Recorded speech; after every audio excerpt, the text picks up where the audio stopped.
Did you know that this One Piece opening probably wouldn't exist without one of the worst criminals in Japanese history? And I'll warn you, this one gets pretty dark. So I've been doing a blind watch through of One Piece, and I noticed something really weird in the opening for episode 303. Almost every scene had been reanimated to include these two random guys, and if we rewind a little bit, it gives us their names right at the start, Taki and Tsubasa, who are the idol duo that actually created this opening song, Crazy Rainbow, for the Enies Lobby arc, though they look nothing like generic anime guy 1 and 2 over here. So Taki and Tsubasa are one of the many idol boy bands to come out of the Johnny and Associates talent agency that was started by Johnny Kitagawa, who essentially invented the entire concept of Japanese boy bands all the way back in the 50s, and established a method for how to train idols that decades later would turn Taki and Tsubasa into big enough stars to make a One Piece opening. Now, Johnny first got the idea to start making boy bands when he stumbled upon a group of teenage boys playing baseball in the park, and I guess just thought they'd make a good boy band. So he convinced them to form his first group called the Johnnies. And if you think picking up random teenagers for a boy band is kind of creepy,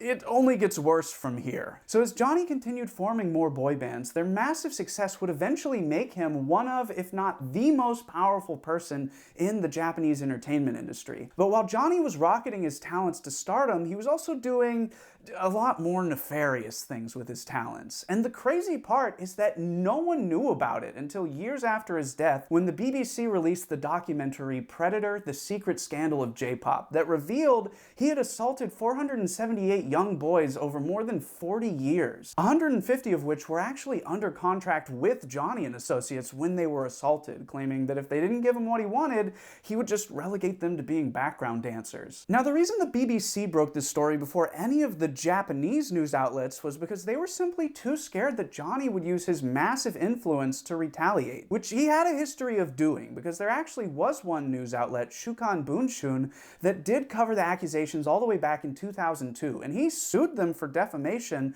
using his connections to win the lawsuit and force them to pay 8.8 million yen in damages, all for covering a story that we now know to be true. But after the BBC documentary turned public opinion against Johnny, people were so outraged at how cowardly the news outlets had been that they all had to come out and make public apologies, which then caused even more victims to come forward. And at this point, there are over 1,000 claims against Johnny, though none of these are from Taki or Tsubasa, who haven't said anything about Johnny since all of this came out. And I imagine that's partly because they have some real mixed feelings about the man who made them famous enough to make a One Piece opening also being one of the worst criminals in Japanese history.